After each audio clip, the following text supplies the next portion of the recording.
We're blind. We're supposed to be blind professionals. Dang it.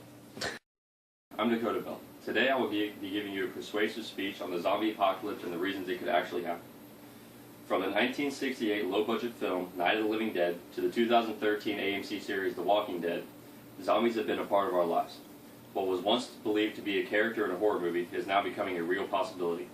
The zombies of Hollywood depict the undead being slow-moving, groaning creatures who have little brain function and whose only purpose is to consume flesh or brains. These will not typically be the type of zombies that we'll most likely see in the real world.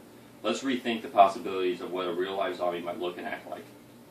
I'd like to introduce you to the more realistic concept of zombie-type viruses that we can see around us today, where these legends originated and some basic steps you can take to prepare. Stories of flesh-eating undead can be dated back as far as the 18th century BC in the epic poem, The Epic of Gilgamesh, from Mesopotamia, in which the goddess Ishtar promises, "I will knock down the gates of the netherworld. I will smash the doorposts and leave the doors flat down, and will let the dead go up to eat the living, and the dead will outnumber the living." Years later, the Haitians named these undead spirits Nzambi, or spirit of a dead person, and folklore grew of Haitian bokors, or witch doctors, reviving dead persons and putting them to work as zombie slaves. How did they do this? Neurotoxins. Neurotoxins, simply put, are toxins that damage the nerves. How can it create zombies? Zombies have been widely featured in Haitian folklore and tradition, so much that Haiti has passed laws making it illegal to put someone in a zombie-like state. The bokor creates a mixture of tetrodotoxin, a fatal neurotoxin found in the pufferfish, with a mixture of dissociative drugs, detra, to introduce death-like state in which the will of the victim is entirely subjected to that of the bokor. Davis, 1985. Clairvius Narcisse died May 2, 1962, and buried the next day after complaining of fever and body aches. 18 years later, he was found wandering through the village. He said that before he was pronounced dead, he felt his skin was on fire and was aware of the sheet being pulled over his face, though he showed no signs of life and was unable to move or speak.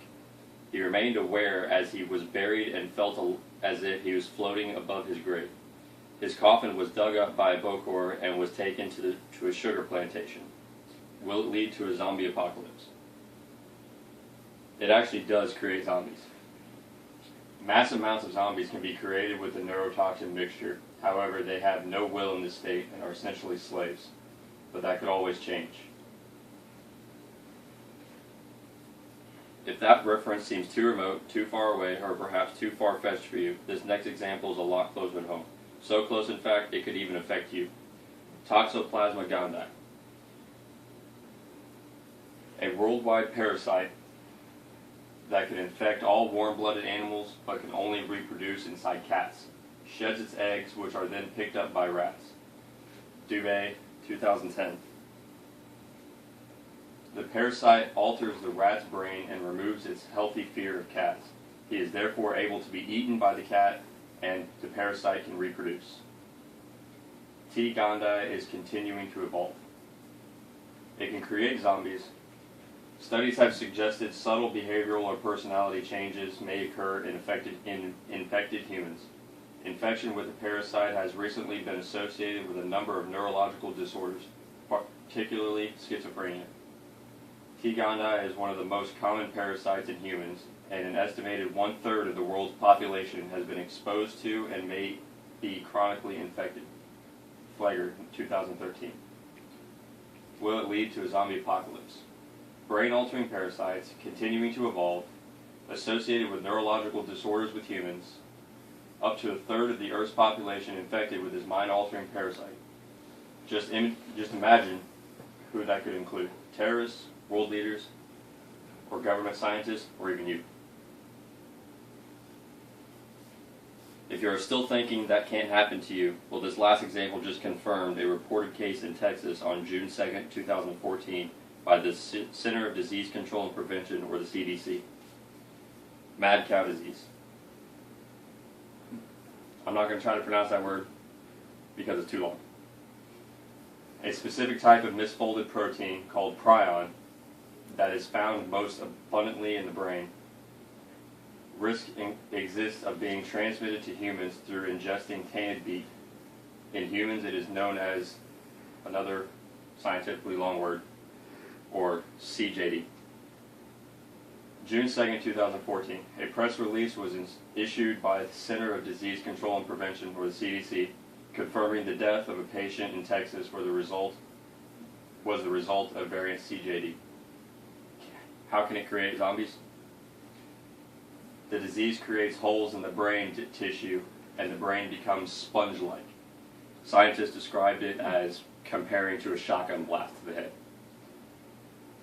Symptoms include dementia, changes in gait, personality changes, anxiety, hallucinations, depression, paranoia, jerky movements, obsessive-compulsive symptoms, speech impairments, psychosis, balance and coordination dysfunction, rigid posture, seizures, involuntary movements, and involuntary movements.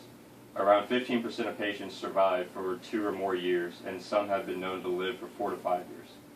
Will it lead to a zombie apocalypse? If the disease continues to migrate and evolve, the possibilities are endless. After all, it's a disease of the brain. One of the symptoms mad cow disease causes in cows is aggression. How long until that symptom appears in a case of variant CJD? So how do we survive? Make sure you are living in the right place. Based on a data set to rank to each state's survivability in a zombie apocalypse, Texas has a survivability score of 67%. Due to low population density, more firearm dealers, hospitals, and Walmarts than any other state, Texas is the best choice to survive the zombie apocalypse.